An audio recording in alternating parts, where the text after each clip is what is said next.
तो change makers हमारे पास में बैठ गए हैं। ये हुसैन भाई हैं, ये हेल्थ बडी नाम के फाउंडेशन चलाते हैं, मालवनी के ही हैं।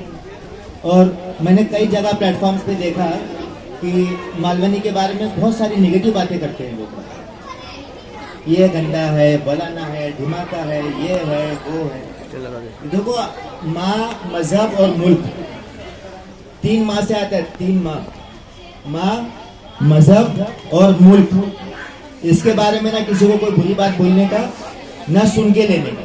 माँ के बारे में भी कोई भी बुरी बात नहीं सुन के लेने का, बदतमीजी माँ के बारे में बिल्कुल बर्दाश्त नहीं करने का, किसी के मजहब के बारे में भी कुछ भी गलत नहीं बोलने का, और कोई अगर बोल रहा है तो वो भी नहीं सुनने का। उसका जो जवाब दे सकते हैं वो बिल्कुल देने का। और फिर तीसरा है मुल्क, किसी के मुल्क को बुरा नहीं बोलने का, और किसी के कोई आपके मुल्क को बुरा बोल रहा है तो बिल्कुल भी उसकी नहीं देने। तो ये हमारा मुल्क है, ये मालवनी हमारी जगह है, हमारी जन्मभूमि है, हमारी कर्मभूमि, सब है। और यहाँ से निकलकर लोग इतने बेहतरीन काम करते हैं कि इसका अंदाजा नहीं। अभी कोने में जो बैठा है लड़का एकदम स्मार्ट और हैंडसम, मेरे ख्याल से मुझे इंस्टाग्राम पे बड़ी मुश्किल से 2000 लोग फॉलो करते रहेंगे, और फेसबुक पे 5000 लोग। आप में से किसी को अंदाजा है कि जो कोने में स्टीव मार्टिन और मेरे लिए नवेद जो बैठे हैं इधर, इनको इंस्टाग्राम पे कितने लोग फॉलो करते हैं? अंदाजा है कोई रफ एस्टिमेट, कोई आइडिया? जिसको भी बोल सकते हैं उसका इनाम है, मतलब सेल बडी की तरफ से iPhone 17 इनाम है अगर जो सही जवाब दे। स्टीव के फैन लोग, पता है किसको? जल्दी बोलिए, सर के सामने बोलेंगे तो पता चल जाएगा कि इंस्टा पे लोग सब एक्टिव हैं। इसके लिए नहीं बता रहे। 5 लाख लोग हैं, लगभग 5 लाख लोग इस बंदे को फॉलो करते हैं, और पागल है, क्रेजी है, इसके दीवाने हैं। इस बात पे हम लोग की सेटिंग हुई थी कि आप ताली बजाओगे।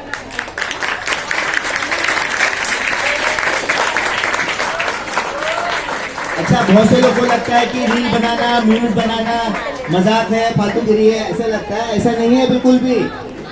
दुनिया का कोई भी काम, छोटा बड़ा जैसा भी हो, उसमें मेहनत लगती है। बहुत शानदार पिक्चर बनाने के लिए भी मेहनत लगेगी, पैसा लगेगा, वक्त लगेगा। बहुत बोरिंग और बकवास पिक्चर बनाने के लिए लगेगा। बहुत शानदार किताब लिखने के लिए भी वक्त लगेगा, मेहनत लगेगी, हुनर लगेगा, और बहुत ही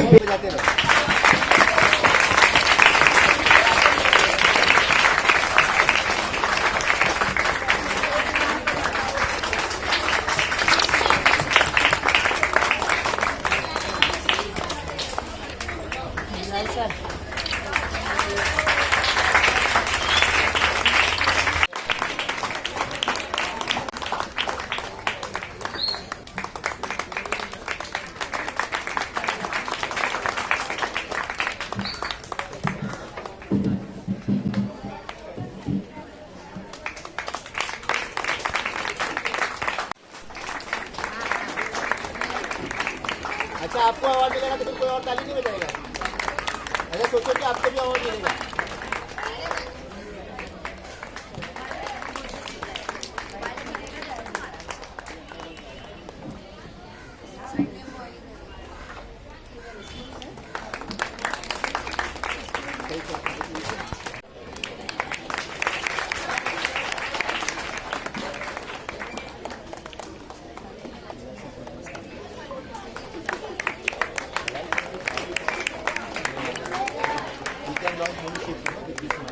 हमारे साथ रफीक सर है बात करने के लिए। हर साल रफीक सर यहाँ पर रियल चेंज मेकर का अवार्ड देते हैं, और उन लोगों का सम्मान करते हैं जो समाज में रियली कुछ ना कुछ चेंजेस लेके आते हैं। सर, ये जो आपने अवार्ड का सिलसिला शुरू किया, कितना साल हो गया सर, उसके बारे में? 2013 में सबसे पहला अवार्ड हमने दिया था। 4 एजुकेशनिस्ट लोग को लिया था हमने, सिमसन सर, रिजवी सर और 2 और लोग थे, मुझे नाम इस टाइम पे याद नहीं आ रहा है। और मुझे ये लगा ना कि किसी भी एरिया को उसके लोग डिफाइन करते हैं, तो लोग कैसे हैं यहाँ पे। मेरा ऐसा मानना है कि अगर बहुत गंदी बस्ती है तो उसके अंदर का जो महल है ना, उसकी कीमत भी आधी हो जाती है, और साफ सुथरी महल्ले के अंदर एक छोटा सा बना हुआ मकान भी खूबसूरत लगता है।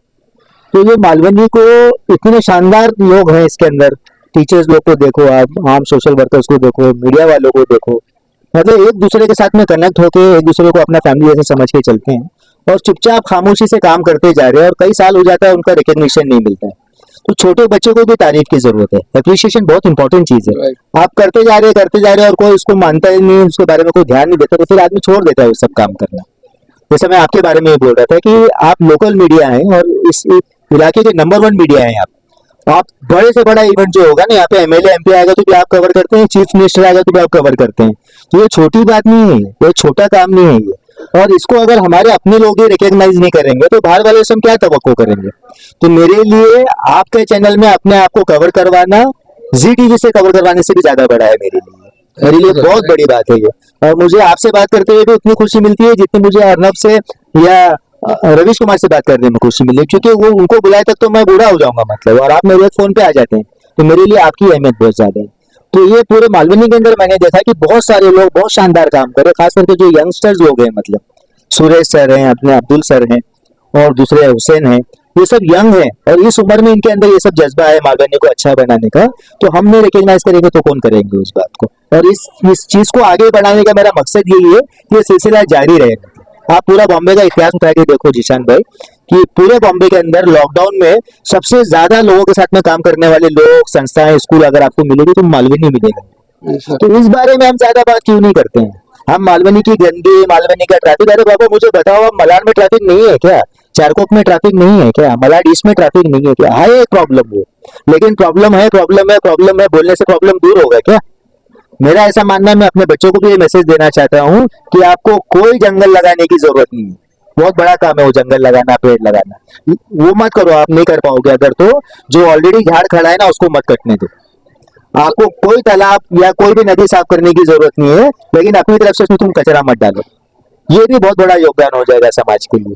तो यही लोगों के अंदर जज्बा बढ़ाने के लिए और इस फील्ड को आगे बढ़ाने के लिए हम लोग ये अवार्ड करते हैं। दो और अवार्डी थे, वो शायद चले गए, उनके बारे में बता दीजिए। अगर वो रहते तो हम उनसे ही पूछते थे आपने ऐसा क्या रियल चेंजेस लाया है समाज में, लेकिन अभी वो मौजूद नहीं, शायद बड़े चैनल वाले से तो नहीं निकल गए सर। नहीं, ऐसा नहीं था। उनके सोसाइटीज में, पुलिस स्टेशन में प्रोग्राम था उनका, और एक आधे घंटे का डिले होने की वजह से पूरा प्रोग्राम हौच हो जाता है, और वो हो जाता है। इसमें आपको नहीं, क्योंकि सबको सब जगह पे जाना है।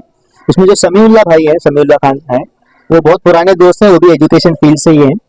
डिवाइन प्रोविडेंट में पहले वो काम करते थे, वहाँ पे मेरे एसएससी के जो बच्चे जाते थे वो हेल्प करते थे उसमें। फिर वो मीडिया में आए, उर्दू मीडियम से पढ़े हुए, और मिड डे जैसे पब्लिकेशन के लिए वो इंग्लिश में आर्टिकल्स लिख रहे हैं।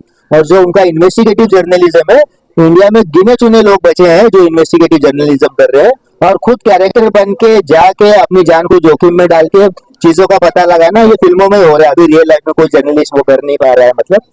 तो ये बहुत बड़ी बात थी। और फिर मैंने उनका वैसा भी देखा कि सर मेरा स्कूल का काम था, वो खुद होकर आए, दोस्त होने के नाते ने उनको बोला कि सर जो आप काम कर रहे हैं उसकी पैमाइश को बढ़ाने की जरूरत है। ये खाली आपके स्कूल के बच्चों को आप एक बार राशन देने से काम नहीं होगा, भूख रोज लगती है, राशन एक बार दोगे आप, तो फिर आगे बढ़ाने के लिए क्या करेंगे? मैं बोला मेरा इतना ही दायरा है, मैं क्या करूँ? तो बोले सर मैं स्टोरी करता हूँ मिड डे में, और जैसे मैंने आपको बताया उसके बाद में बहुत जगह पे उसकी सपोर्ट मिलने लगी। दूसरे जो अब्दुल चौधरी हैं, शायद महाराष्ट्र कवरेज चलाते हैं वो, उनको भी मैंने देखा कि कई सारे बच्चे जो स्कूल से बाहर है, नशे में मुक्त हैं, वो मेरे पास आते हैं, बात करते हैं कि सर ये पॉसिबल है क्या, इनको हम एडमिशन करवा सकते हैं क्या। और मुझे बड़ी खुशी होती है जब कोई और बंदा किसी और के बच्चों को लेके आए आपके पास और आपसे गुजारिश करे कि इस बच्चों को पढ़ाओ। ये बहुत बड़ी बात है। इसलिए सर आपने अपने भाषण में कहा कि जो गुरु का जो दर्जा होता है, मर्तबा होता है, भगवान से भी ऊपर होता है, तो इसको लेके कुछ कंफ्यूजन लग रहा है, क्या उसको क्लियर करेंगे कि भगवान से भी बढ़कर? ऐसा हिंदू कल्चर में माना जाता है, मैं जनरल नहीं बोला, मैं जो पढ़ा हूँ और जो इंडियन कल्चर में, यही वजह है कि हिंदू रीति रिवाज के हिसाब से गुरु का पैर छूने के लिए बोला गया है। और उसके पीछे लॉजिक ये बोलते हैं वो कि जो बच्चा है या जो इंसान है वो भगवान या उसकी जो मर्तबा है उसके बारे में कब जानेगा, वो अपने आप तो जानेगा नहीं, वो तो उसको बताने के लिए कौन जरिया होता है, मतलब वो टीचर को मानते हैं। वो हमारा इंडियन कल्चर है, वो उसके अंदर ऐसा बोला जाता है। और इस्लामिक दायरे से देखेंगे तो वो सही नहीं होगा, लेकिन मैं इंडियन कल्चर के हिसाब से बोला था वो, कि इंडियन कल्चर के अंदर ये ऐसा मानना है कि गुरु ब्रह्मा बोलते हैं, मतलब वो ब्रह्मा से पहले गुरु को मानते हैं, वो ऐसा उनका था। दवाई या प्लास्टिक की बोतल के बदले में उठाया, वो चीजों के लिए रफीक सर ने मुझे इसके लिए सराहा है और आज मुझे इज्जत दी है और बुला के उनके मंच में मुझे कुछ ट्रॉफी दी है। तो मैं बहुत बहुत शुक्रिया कहना चाहता हूँ रफीक सर का कि उन्होंने मुझे ये इज्जत दे के मुझे इस पे और ज्यादा काम करने पे मुझे लगा दिया है। तो मैं इंशाल्लाह और काम करूंगा और उनकी इज्जत को और आगे लेके जाऊंगा। बहुत बहुत शुक्रिया सुरेश सर। आपने ऐसा क्या चेंज किया सोसाइटी में जो आपको यहाँ पर रियल चेंज लेकर अवार्ड दिया है? फर्स्ट ऑफ ऑल मैं रफीक सर का और उनकी टीम का शुक्रिया अदा करना चाहूंगा। उन्होंने मुझे रियल चेंज मेकर अवार्ड से नवाजा है। और बेसिकली एजुकेशन सबसे पावरफुल वेपन होता है जो दुनिया बदलने के लिए काम आता है। और मैं टीचर हूँ और नॉर्मली 18 साल से बच्चों को पढ़ा रहा हूँ। सर ने देखा है कि मैं बच्चों को पढ़ाता हूँ और ट्रू सेंस में पढ़ाता हूँ।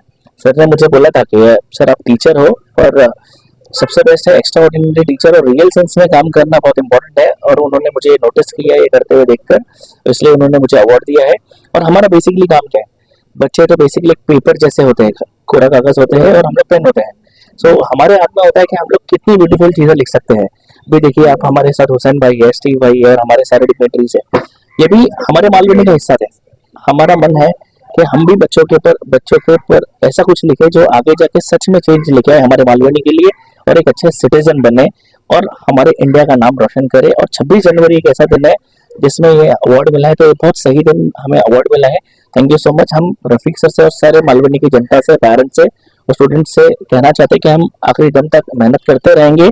ये अवार्ड हमारे लिए एक मोटिवेशन है और ज्यादा अच्छा काम करने की। Thank you so much. Thank you. आप क्या कहना चाहेंगे? आप क्या सोसाइटी में ऐसा कौन सा आपने रियल चीज लेके है जो रफीक सर आपको अवार्ड दे रहे हैं? हाँ, सबसे पहले तो मैं ये कहना चाहूँगा कि ये अवार्ड मुझे नहीं, मेरे काम को दिया गया है। जिस हिसाब से सेल बडी फाउंडेशन काम कर रही है, सर ने मुझे उस काबिल समझा कि मुझे इस अवार्ड से नवाजा जाए, तो उन्होंने मुझे इस अवार्ड से नवाजा। और जिस हिसाब से सेल बडी फाउंडेशन काम कर रही है, जात पात नहीं देख रही है, खाली एक ही मिशन है कि लोगों की सेवा, लोगों को जहाँ पे हेल्प पहुँचे वहाँ तक जाने की कोशिश, बस उसी के चलते रफीक सर ने ये अवार्ड से नवाजा है। तो thank you so much Rafiq sir. और इतने प्यारे जिस स्कूल में मैं पढ़ा हूँ, आज वही स्कूल में आके अवार्ड लेना, ये मेरे लिए भी बहुत एक गर्व की बात है। लेकिन ये अवार्ड मेरे काम की वजह से मिला है, तो ये काम इंशाल्लाह मैं बरकरार रखूँगा, जारी रखूँगा और बहुत आगे तक। अभी ये तो शुरुआत है और अभी कारवां चला है, तो लोग जुड़ते जाएंगे इंशाल्लाह। बहुत शुक्रिया। हमारे साथ अब्दुल करीम सर है। सर, आपने ऐसा क्या चेंजेस लाया सोसाइटी में कि आपको यहाँ पर अवार्ड दिया? जिशान भाई, सबसे पहले मैं लोगों को कहूँगा कि प्रजासत्ताक दिन की सभी को हार्दिक शुभकामनाएं। चेंज तो अभी तक हमने लाया नहीं है, बस उसका प्रयत्न चालू है, उसकी कोशिश चालू है। और चेंज जो है वो एक के लाने से नहीं होगा, चेंज लाने के लिए हमें सबको एक साथ में आना होगा। तो रफीक सर ने हम सबको एक साथ में यहाँ एक प्लेटफॉर्म पे लेकर आया, इसीलिए सबसे पहले मैं रफीक सर का धन्यवाद कहता हूँ। और जिशान भाई, जैसे कि आपको पता है कि door of education Ali Fatima NGO, आप जानते हैं कि कितने सालों से एजुकेशन के लिए काम कर रहा है और बच्चों की पढ़ाई पे काम कर रहा है। सब में पहले मैं गर्व से कहता हूँ कि मैं एक टीचर हूँ, एक शिक्षक हूँ, और उसी के साथ में फिर मैं समाज में अच्छे काम करने की भावना लेकर चलता हूँ। तो यही चीज जो है आज मुझे यहाँ पे लेकर आकर खड़ा करी है। और ये जो अवार्ड मिला है रियल चेंज मेकर अवार्ड, ये अवार्ड सिर्फ मेरा नहीं, तो ये अवार्ड मेरी सारी टीम यानी Ali Fatima education welfare society के जितने मेंबर्स है, जितने सपोर्ट करने वाले हैं, उन सबका अधिकार है इस अवार्ड पे। और बस यही कहूंगा कि हम सबको मिलकर मालवनी के विकास के लिए, बच्चों के विकास के लिए सोचना चाहिए और काम करना चाहिए। वही हमारा कंटिन्यू हम कोशिश कर रहे हैं और कारवां बनता जा रहा है और आगे बढ़ने की कोशिश चल रही है, इसीलिए ये अवार्ड दिया गया है जिशान भाई। बस थैंक यू। आपको गणतंत्र दिवस बहुत बहुत मुबारक हो। ऐसा आपने क्या रियल चेंज किया है सोसाइटी में, हमारे दर्शकों को बताए जिससे आपको आज यहाँ पर अवार्ड से सम्मान दिया जाए? ठीक है, मैं केरला से हूँ। मैं टीच फॉर इंडिया का एक फेलो है होली मदर में 2 साल से काम कर रही हूँ। मैं स्टूडेंट्स के साथ और कम्युनिटी के साथ काम करती हूँ, क्लास में बच्चे को पढ़ाती हूँ और कम्युनिटी में मैंने एक प्रोजेक्ट स्टार्ट किया है जागृति नाम पे, जिससे पॉलिसी अवेयरनेस कम है हमारा सोसाइटीज में, तो पॉलिसी अवेयरनेस पेरेंट्स के लिए अवेयरनेस क्रिएट करने के लिए और आगे जाके उनका कुछ भी चाहिए स्कीम्स, गवर्नमेंट स्कीम्स एक्सेस करना है, उनमें हेल्प करने के लिए ये सेशंस है। और अभी मेरा 2 इयर्स होली मदर में कदम होने वाली हूँ, फिर मैं आगे मास्टर्स पढ़ने के लिए जा रही हूँ। तो ये 2 साल में क्या क्या स्कूल के लिए कम्युनिटी के लिए काम किया, इसके लिए सर ने आज अवार्ड दिया है। थैंक यू बोल रही हूँ मैं सर को और स्कूल। आपको एक शॉर्ट क्वेश्चन करेंगे, आपको हिंदी सीखने में कितना संघर्ष करना पड़ा, कितना स्ट्रगल करना पड़ा हमारा? मुझे हिंदी 3-4 मंथ्स में सीख गए, क्योंकि क्लास में मेरा बच्चा थर्ड स्टैंडर्ड में था, तो उन लोग को बहुत समझ नहीं आती थी इंग्लिश, तो जल्दी सीखना पड़ा। उन लोग से ही सीखा, बच्चे से ही हिंदी सीखा। Thank you very much madam. आपने ऐसा क्या रियल चेंज किया है सोसाइटी में जो यहाँ पर आपका अवार्ड? हेलो, मेरा नाम पिक्सी है, मैं आसाम से हूँ और मैं यहाँ पे टीच फॉर इंडिया के थ्रू 2 साल के लिए फेलोशिप करने आई थी। यहाँ पे मैं सेम ग्रेड 3 बच्चों को पढ़ाती थी और उन्हीं बीच में मैंने एक प्रोजेक्ट स्टार्ट किया संदूक, जो सोशल इमोशनल लर्निंग के ऊपर है, सामाजिक और मानसिक विकास थ्रू आर्ट, कला के जरिए। और ये प्रोजेक्ट अभी भी चल रहा है, जिसके जरिए बच्चों को अलग अलग कला के थ्रू वो कैसे अपने आप को एक्सप्रेस कर सकते हैं, उसके ऊपर बच्चे दूसरे स्कूल्स में जाते हैं जहाँ पे वो खुद एक क्लास लीड करते हैं, जहाँ से स्टूडेंट लीडर्स, हम लोग लीडरशिप के ऊपर काम कर रहे हैं और उसी के रिलेटेड हम लोग वर्कशॉप्स भी कराते हैं। पेरेंट्स और स्टूडेंट के साथ कैसे एंगेज करना है, कैसे एक रिलेशन बनाना है, कैसे साथ में मिलके हम लोग काम कर सकते हैं, उसके ऊपर काम। इसीलिए अब स्पीच के दौरान थोड़ा इमोशनल हो गए थे, रफीक सर के बारे में अच्छी थी बात की, सर क्या कारण? मेरा एक्चुअली ये स्कूल के साथ इतना गहरा रिश्ता बन गया है, अपार्ट फ्रॉम प्रोफेशनल, इतना हम लोग मिलजुल के रहते हैं, इतना प्यारा रिश्ता है, इसलिए मैं थोड़ा सा भावुक हो गई।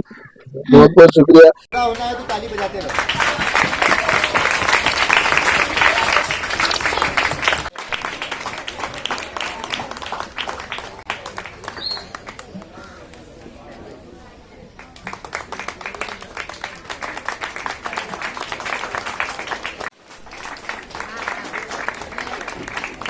अच्छा, आपको अवार्ड